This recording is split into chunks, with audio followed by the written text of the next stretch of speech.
Hi, everybody. This is Ms. Kinnaman and Mr. Renner back to teach you our last lesson of our unit. This is our last time with you. We've had a good time teaching you, and I hope you enjoyed our lesson. So let's go on to what we're going to be doing today. So what you will need is a football, a coin, and some cones. And we're going to do a warm up, a health activity, and then we'll talk about what we're learning. We'll do some activities, and then we'll have a closure. So you need your coin, and you're going to flip your coin. We're going to actually flip it 5 times, but we're going to flip it. If you get heads, you're going to do the exercise that are under heads, and I'll call out one of them. And then if you flip it and get tails, I will call out which exercise you need to do if you get tails. So go ahead and flip your coin. And if you get heads, you need to do butt kicks. And if you get tails, you just need to do some high knees, and you can go ahead and go now.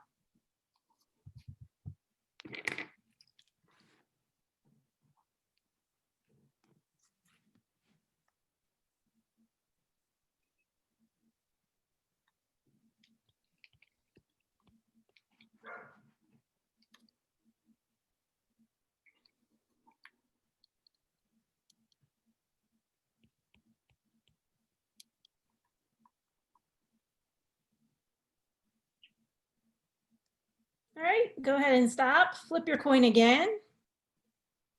All right, if you get heads, you're jogging in place. If you get tails, you're touching your toes. Go ahead and go.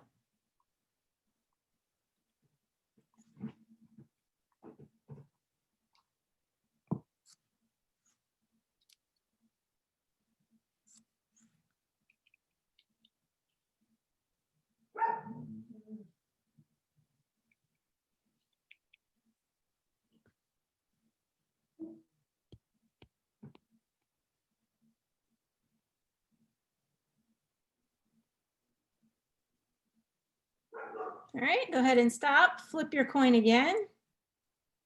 All right, if you get heads, you're doing forward lunges. If you get tails, you're doing leg lunges. Go ahead and go.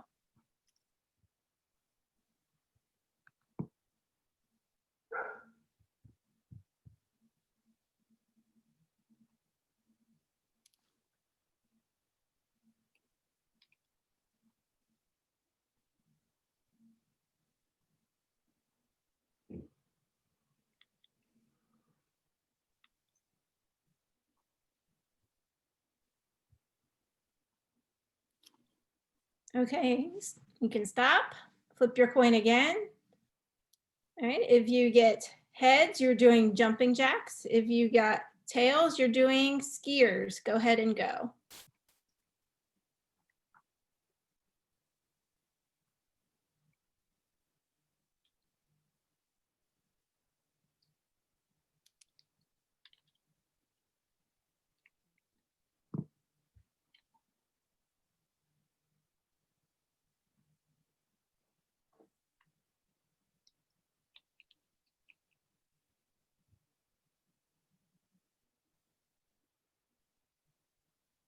All right, go ahead and stop. Flip your coin again. This time, if you get heads, you're doing chair squats. And this time, if you get tails, you're doing star jumps. Go ahead and go.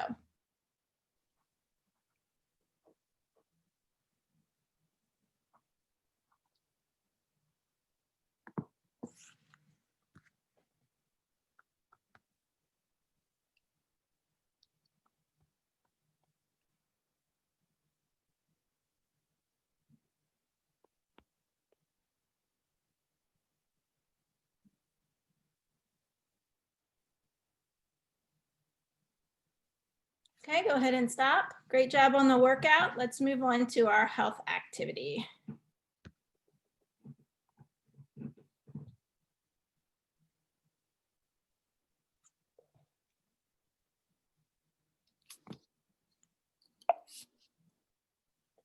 Okay, for our health activity today, you're going to watch a video on how carbohydrates impact your health.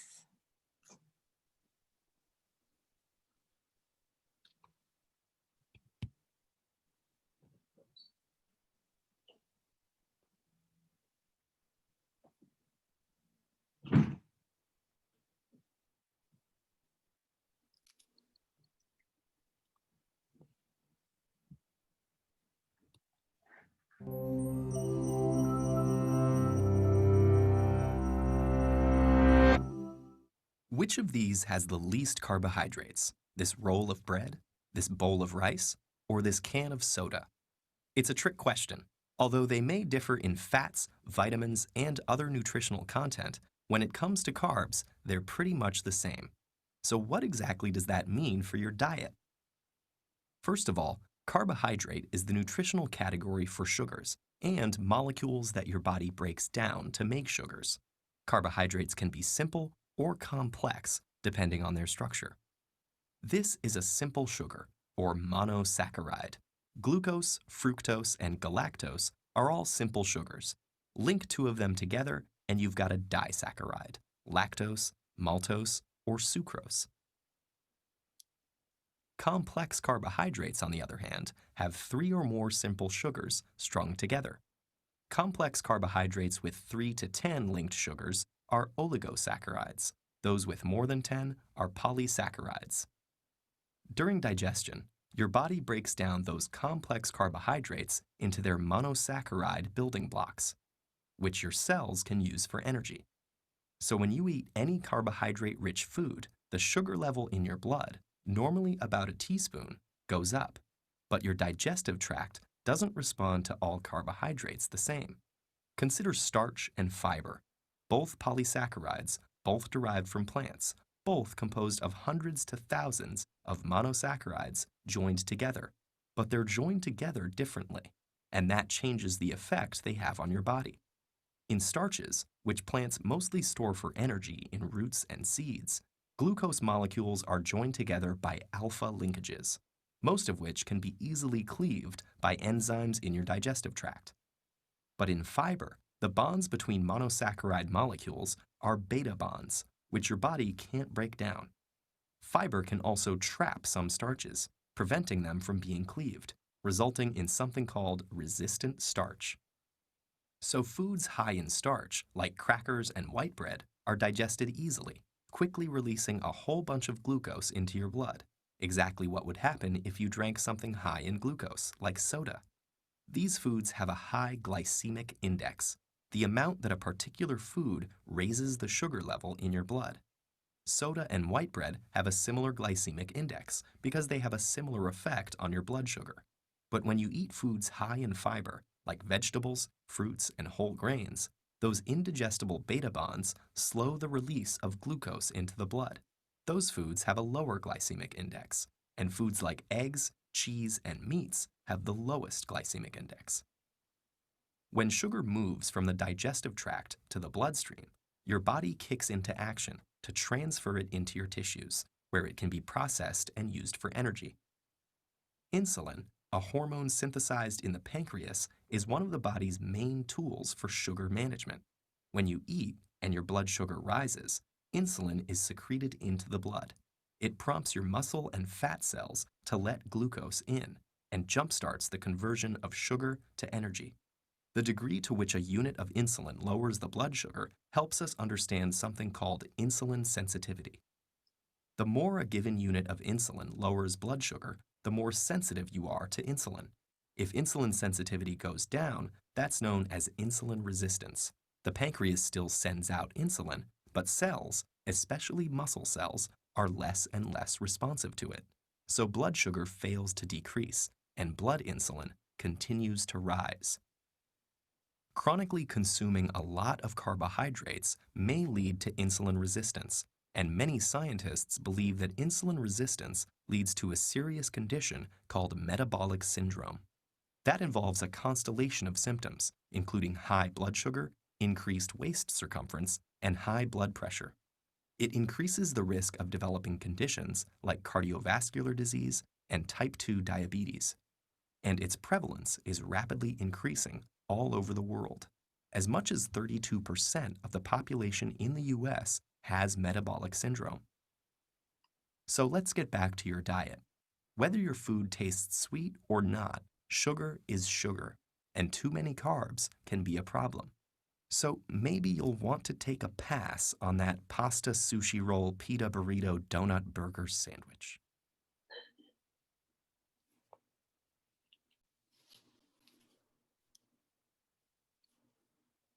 Yep. All right. So let's move on to what we're doing today. So what we're going to learn today is how to kick field goals. You're going to design your own field goal, and hopefully by the end of class, you'll be 80% successful in kicking field goals outside or in the gym or wherever you guys are going to be kicking them. All right, so for our first activity, we're going to be going over the cues of successfully kicking a field goal. So for cue number one, you have to be wanting to put your eye on the ball. Plant your foot when you're running in, plant it next to the ball. Swing your kick around through the ball and kick with the inside of your foot and step and follow through the foot almost to the head. You're going to have 1 minute just to practice that. As you can tell from the guy on your left, he's kicking a field goal for the Kansas University. He's doing perfect technique, ball, hit foot next to the ball, follow through kick, his eyes on the ball the whole time, and he's just following through.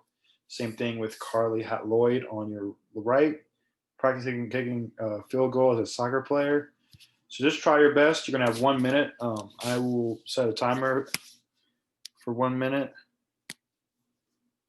and I will start that timer now.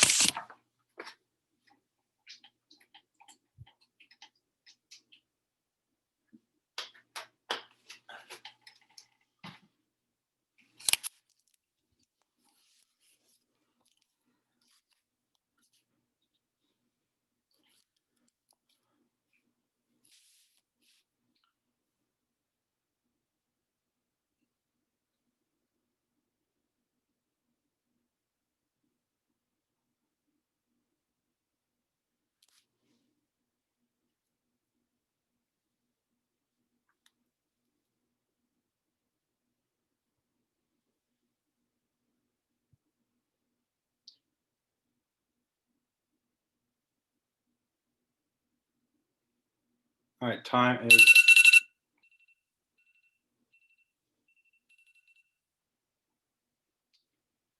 All right, time is up. So now we're gonna go to our progression, which is um, try to create a field goal post in your own design. It does not have to be perfect. Just it's good enough for you to practice. Set yourself about 15 yards away from the field goal and attempt to kick the football into the field goal post. Remember to use your cues, eye on the ball, plant your foot, swing your kick around and through the ball, kick and follow through with the foot almost to the head. You guys are going to have about 3 minutes to attempt this. Just make sure you're using the proper cues and just trying your very best to kick it 15 yards. So here we go, starting now.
Ooh.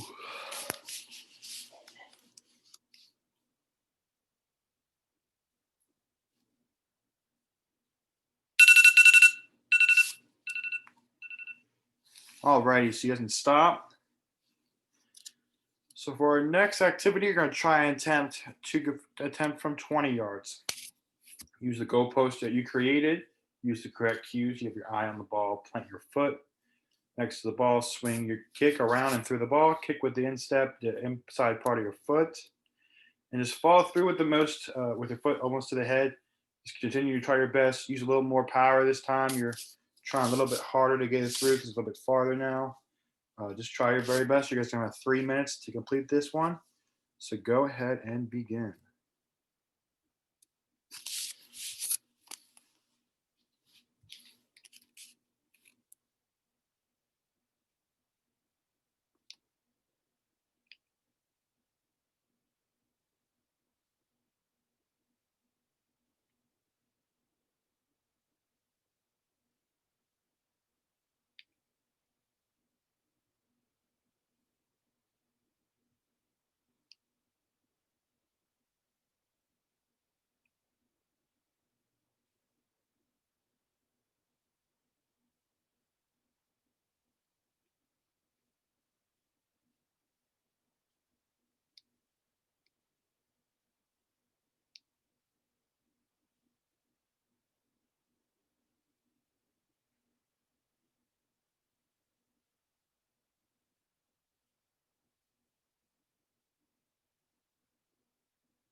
All right. Hold on. All right. So for the progression, you're going to attempt a 30 yarder, so 10 yards more this time. This will be the farthest one you have to attempt. So just try your very best. Remember your cues. Eye on the ball. Plant your foot. Swing your kick around and through the ball. Kick with the instep, the inside part of your foot, like I said, and follow through with the foot almost to the head. Just try your best, most power you can use with your goalpost you created, and just continue trying. I'm going to give you 3 minutes just like last time, and here we go.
Alrighty.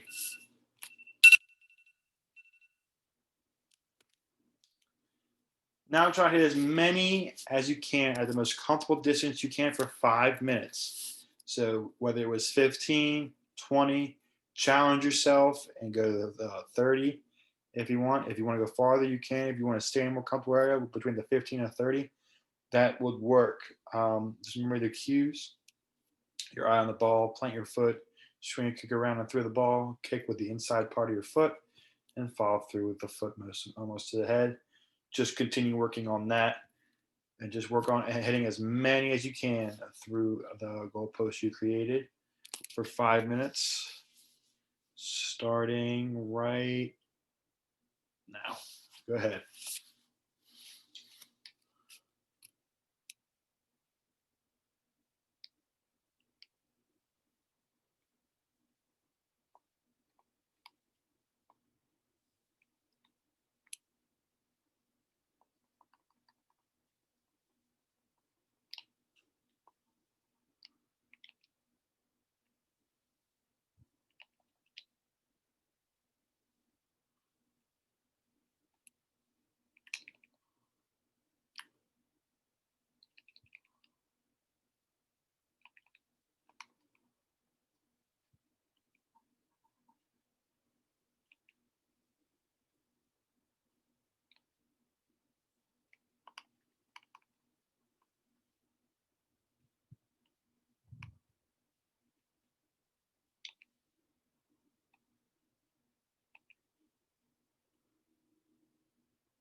All righty. So the review of our lesson. So just going over the cues again. I know I've said them already a bunch of times. Your eyes on the ball. You're planting your foot. You swing your kick around and through the ball. Kick with the instep, and follow through with a foot almost to the head of the ball. Field goals are a very important part of football due to needing every possible point to hopefully win a football game. I'm sure some of you have watched football games before. You can see how much a extra point or even just a 3-point field goal, how much it means to a team and how much it means to them for them to have a chance to win the football game. Our assessment, go ahead and scan it. Scan the QR code here. You guys can go into our assessment piece for our Flipgrid and fill out, do the video for the Flipgrid, and that'll be your assessment. For next class, we won't have one. This is the last class for us, like Ms. Kinnaman said at the beginning of class. It's been an honor teaching you guys this semester, or the past 6 weeks. And I hope you guys have a great winter break, great holiday, and I hopefully will see you sometime in the future. Okay.